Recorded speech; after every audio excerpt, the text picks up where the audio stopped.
जय जगन्नाथ बंधुगण सर्वप्रथमे आपण 2026 नववर्षर हार्दिक अभिनंदन। एही 2026 वर्षटी आपणक पई मंगलमय हेउ।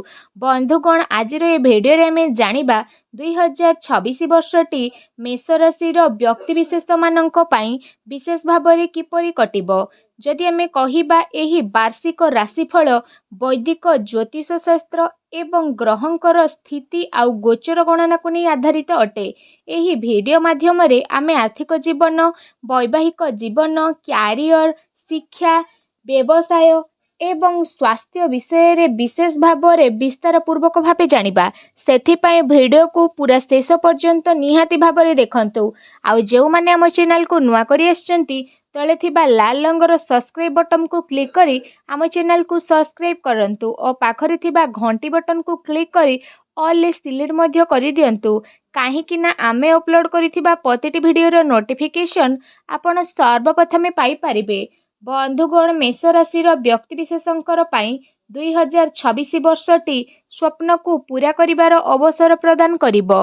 ता सहित आपणक राशि स्वामी मंगल वर्षर प्रारंभ रे विशेष भाବରେ धनु राशि रे विराजित रहिकी आपणकर उत्साहित को बुद्धि करिबे तथा आपणक पई देवगुरु बृहस्पति मिथुन राशि रे विराजित होई आपणको विशेष भाବରେ परिश्रम अनुଯାयी फल मध्य प्रदान करिबे।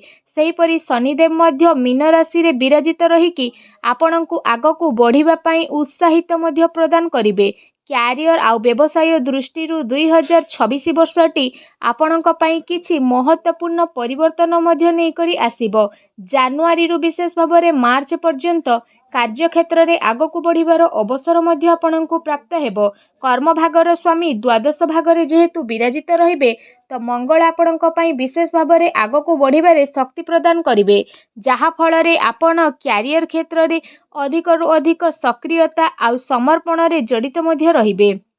किंतु शनिक स्थिति कारणरू कार्य संबंधित विशेष भाବରେ दूरयात्रार जोग मध्य रहिछि। विशेष करी कम्युनिकेशन क्षेत्र रे उत्तम प्रदर्शन करिबारे आपण माने सक्षम हेबे।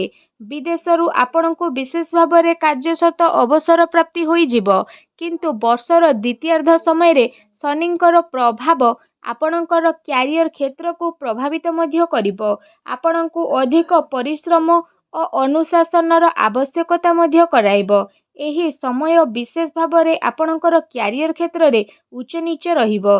किंतु जदि कहिबा देवगुरु बृहस्पतिंकर कृपारू विदेश संबंधित कार्य बा दूर स्थान रे कार्य करिबार अवसर मध्य प्रदान करिबो।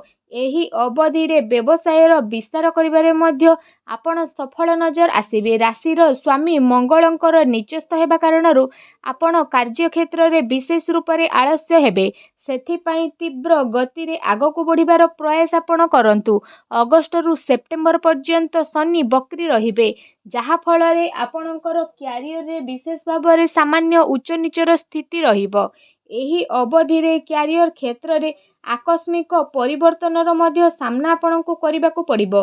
वर्षर शेष भाग आपणकर क्यारियर क्षेत्र रे सुधार नै आसीबो एवं स्थिति पुनः धीरे धीरे बदलिबाकू मध्य लागिबो तथा क्यारियर क्षेत्र रे आपण आगकू बढ़िबा सहित सकारात्मक परिणाम मध्य प्राप्त करिबे।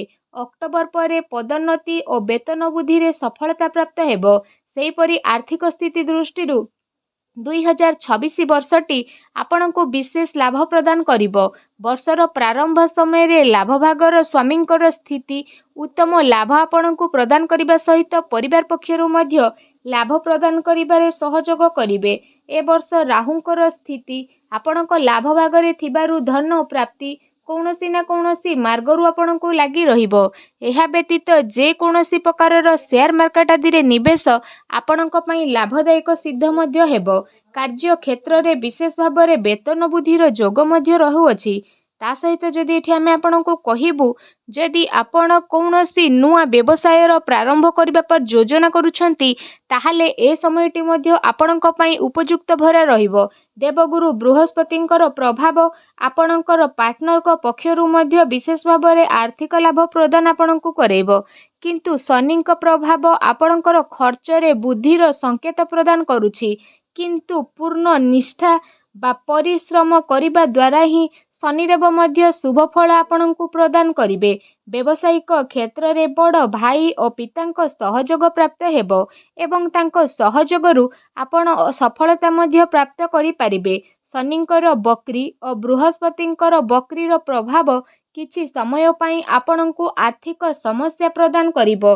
ଏହି ଅବଧିରେ ବିଶେଷ କରି ସ୍ୱାସ୍ଥ୍ୟ ବା ଆବଶ୍ୟକ କାର୍ଯ୍ୟରେ ଧନ ଆପଣଙ୍କୁ ବ୍ୟୟ କରିବାକୁ ପଡ଼ିବ। ଅବଶ୍ୟ ଆୟର ସ୍ରୋତକୁ ବୃଦ୍ଧି କରିବାର ଅବସର ମଧ୍ୟ ଆପଣଙ୍କୁ ପ୍ରାପ୍ତ ହେବ। ପୂର୍ବରୁ ଫସି ରହିଥିବା ଧନ ମଧ୍ୟ ଆପଣ ପୁନଃ ଫେରି ପାଇବେ। ସେପ୍ଟେମ୍ବରରୁ ଡିସେମ୍ବର ମାସ ମଧ୍ୟରେ ଆପଣଙ୍କୁ ଅନାବଶ୍ୟକ ବ୍ୟୟକୁ ନେଇ ସଜାଗ ରହିବା ପାଇଁ ପଡ଼ିପାରେ। ଏହି ଅବଧିରେ ଆପଣଙ୍କୁ ଧନ ଅଭାବର ସାମ୍ନା କରିବା ପାଇଁ ପଡ଼ିବ। କିଛି ଆକସ୍ମିକ ଭାବରେ ଆର୍ଥିକ ସଙ୍କଟର ମଧ୍ୟ ସାମ୍ନା କରିବା ପାଇଁ ପଡ଼ିବ। ସେଥିପାଇଁ ଆପଣଙ୍କୁ ନିଜ ଆୟ ଏବଂ ବ୍ୟୟରେ ସନ୍ତୁଳନ ବଜାୟ ରଖିବାର ଆବଶ୍ୟକତା ରହିଛି। ଯଦି ଆପଣ କୌଣସି ପ୍ରକାରର ନିବେଶ କରିବାର ଯୋଜନା କରୁଛନ୍ତି, ତାହେଲେ ବର୍ଷର ପ୍ରାରମ୍ଭ ସମୟ ଆପଣଙ୍କୁ ସକାରାତ୍ମକ ପରିଣାମ ପ୍ରଦାନ କରିବ। ସେହିପରି ପ୍ରେମ ଓ ବୈବାହିକ ଜୀବନ ଦୃଷ୍ଟିରୁ ଯଦି କହିବା, 2026 ବର୍ଷଟି ମଧ୍ୟମ ଧରଣର ଫଳ ପ୍ରଦାନ କରିବ। ଶୁକ୍ର ଓ ପଞ୍ଚମ ଭାଗର ସ୍ୱାମୀ ବର୍ଷର ପ୍ରାରମ୍ଭରେ କିଛି ଉତ୍ତମ ପରିଣାମ ପ୍ରଦାନ କରିବେ ତଥା ଗ୍ରହଙ୍କର ପ୍ରଭାବ ଆପଣଙ୍କର ପ୍ରେମ ଓ ବୈବାହିକ ଜୀବନରେ ପ୍ରଭାବ ମଧ୍ୟ ପକାଇବ। ବର୍ଷର ପ୍ରାରମ୍ଭରେ ବିବାହ ସମ୍ବନ୍ଧିତ ସୁଖଦ ସମାଚାର ମଧ୍ୟ ପ୍ରାପ୍ତ ହେବ। ଜାନୁଆରୀରୁ ମାର୍ଚ୍ଚ ପର୍ଯ୍ୟନ୍ତ ମଙ୍ଗଳଙ୍କର ମଜବୁତ ପ୍ରଭାବ ଆପଣଙ୍କର ପ୍ରେମ ଜୀବନକୁ ବିଶେଷ ରୂପରେ ଉତ୍ସାହରେ ଭରିଦେବ ତଥା ଏହି ସମୟ ବିଶେଷ ରୂପରେ ଆପଣଙ୍କ ପାଇଁ ରୋମାଣ୍ଟିକ୍ ରହିବ। ଯଦି ଆପଣ କାହା ପ୍ରତି ଆକର୍ଷିତ ମଧ୍ୟ ରହିଛନ୍ତି, ତାହେଲେ ନିଜର ଭାବନାକୁ ବ୍ୟକ୍ତ କରିବାର ଉପଯୁକ୍ତ ସମୟ ଏହା ରହିଛି। ଶନିଙ୍କ ସହିତ ସୂର୍ଯ୍ୟଙ୍କର ପ୍ରଭାବ ପ୍ରେମ ସମ୍ବନ୍ଧକୁ ସାମାନ୍ୟ ଦୁର୍ବଳ କରିଦେବ, କିନ୍ତୁ ରାଶିର ସ୍ୱାମୀ ଆପଣଙ୍କୁ ନିଜର ଭାବନାକୁ ପ୍ରକଟ କରିବାରେ ସହଯୋଗ ମଧ୍ୟ ପ୍ରଦାନ କରିବେ। ବର୍ଷର ଦ୍ୱିତୀୟାର୍ଦ୍ଧ ସମୟ ଆପଣଙ୍କର ପ୍ରେମ ଜୀବନରେ ନୂଆ ମୋଡ଼ ନେଇକି ଆସିବ। ଶନିଙ୍କର ସ୍ଥିତି ଆପଣଙ୍କୁ ଗମ୍ଭୀର ଓ ସ୍ଥିରତା ମଧ୍ୟ ପ୍ରଦାନ କରିବ। ସେହିପରି ବୈବାହିକ ଜୀବନରେ ମଧ୍ୟ କିଛି ସମସ୍ୟାର ଆପଣଙ୍କୁ ସାମ୍ନା କରିବା ପାଇଁ ପଡ଼ିବ। ବର୍ଷର ଦ୍ୱିତୀୟାର୍ଦ୍ଧରେ ସୂର୍ଯ୍ୟ ଓ କେତୁଙ୍କର ଯୋଗ କାରଣରୁ ପ୍ରେମ ଆଉ ବୈବାହିକ ସମ୍ବନ୍ଧରେ ଫାଟ ମଧ୍ୟ ସୃଷ୍ଟି ହେବ ଏବଂ ପରସ୍ପର ଭିତରେ ଥିବା ବିଶ୍ୱାସ ଦୁର୍ବଳ ମଧ୍ୟ ହୋଇଯିବ। କିନ୍ତୁ ବର୍ଷର ଶେଷ ଭାଗରେ ପ୍ରେମ ଓ ବୈବାହିକ ଜୀବନ ଉତ୍ତମ ଏବଂ ଅନୁକୂଳ ରହିବ। ବୈବାହିକ ଜୀବନରେ ପୂର୍ବରୁ ଦେଖାଦେଉଥିବା ସମସ୍ୟାର ସମାଧାନ ମଧ୍ୟ ହେବ। ସେହିପରି ସ୍ୱାସ୍ଥ୍ୟ ଦୃଷ୍ଟିରୁ 2026 ବର୍ଷଟି ଆପଣଙ୍କ ପାଇଁ ସାମାନ୍ୟ ରହିବ। ବର୍ଷର ପ୍ରାରମ୍ଭ ସମୟରେ ରାଶିର ସ୍ୱାମୀଙ୍କ ପ୍ରଭାବ ଆପଣଙ୍କୁ ଆକ୍ଟିଭ ରଖିବାରେ ସହଯୋଗ ପ୍ରଦାନ କରିବ।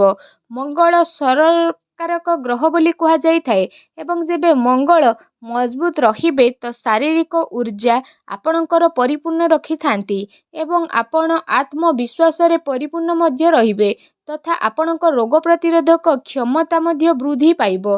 ଆପଣ ମାନସିକ ରୂପରେ ସୁସ୍ଥ ଓ ଊର୍ଜାବାନ ମଧ୍ୟ ଅନୁଭବ କରିବେ। କିନ୍ତୁ ମାର୍ଚ୍ଚ ମାସର ଶେଷ ଭାଗରେ ରକ୍ତ ସମ୍ବନ୍ଧିତ ବିକାର ମଧ୍ୟ ଦେଖା ଦେଇପାରେ। ଷଷ୍ଠ ଭାଗର ସ୍ୱାମୀ ରାହୁ ମଙ୍ଗଳଙ୍କର ସହିତ ଜ୍ୟୋତି ନିର୍ମାଣ କରି ରକ୍ତଚାପ ଓ ଚର୍ମ ସମ୍ବନ୍ଧିତ ରୋଗ ଏବଂ ଗଣ୍ଠି ପୀଡ଼ା ଭଳି ସମସ୍ୟା ମଧ୍ୟ ଦେଖା ଦେଇପାରେ। କିନ୍ତୁ ଜୁନ୍ ମାସ ପରେ ସ୍ଥିତିରେ ସୁଧାର ଆସିଯିବ ଏବଂ ସ୍ୱାସ୍ଥ୍ୟାବସ୍ଥାରେ ସକାରାତ୍ମକ ପରିବର୍ତ୍ତନ ଦେଖାଦେବ। ଅକ୍ଟୋବର ଡିସେମ୍ବର ପର୍ଯ୍ୟନ୍ତ ବିଶେଷ ଭାବରେ ସ୍ୱାସ୍ଥ୍ୟାବସ୍ଥା ସାମାନ୍ୟ ରହିବ। ସେଥିପାଇଁ ସ୍ୱାସ୍ଥ୍ୟାବସ୍ଥାର ବିଶେଷ ଧ୍ୟାନ ଆପଣ ରଖନ୍ତୁ ଏବଂ ସ୍ୱାସ୍ଥ୍ୟ ନିୟମର ପୁନଃ ପାଳନ ଆପଣ କରନ୍ତୁ। ଆପଣଙ୍କ ପାଇଁ ପ୍ରତିକାର ହେଉଛି ଆପଣ ପ୍ରତ୍ୟହ ହନୁମାନଙ୍କର ପୂଜାର୍ଚ୍ଚନା କରି ହନୁମାନ ଚାଳିସାକୁ ପାଠ କରନ୍ତୁ ଏବଂ ମଙ୍ଗଳବାର ଦିନ ହନୁମାନଙ୍କୁ ସିନ୍ଦୁର ଅର୍ପଣ କରି ନିଜର ମଥାରେ ଲଗାନ୍ତୁ ଏବଂ ବିଶେଷ ଭାବରେ ମଙ୍ଗଳ ଗ୍ରହଙ୍କ ବୀଜ ମନ୍ତ୍ରର ଜପ କରନ୍ତୁ, ଶୁଭ ଫଳ ପାଇବେ। ତ ବନ୍ଧୁଗଣ, ଏହା ଥିଲା 2026 ବର୍ଷର ମେଷ ରାଶିର ବାର୍ଷିକ ରାଶିଫଳ ବିଷୟରେ। ଯଦି ଭିଡ଼ିଓଟି ଆପଣଙ୍କୁ ଭଲ ଲାଗିଥାଏ ତେବେ ଲାଇକ୍, ସେୟାର ଓ କମେଣ୍ଟ କରିକି ଜଣାନ୍ତୁ ଏବଂ ଆମ ଚ୍ୟାନେଲକୁ ସବସ୍କ୍ରାଇବ୍ ମଧ୍ୟ କରନ୍ତୁ। ଜୟ ଜଗନ୍ନାଥ।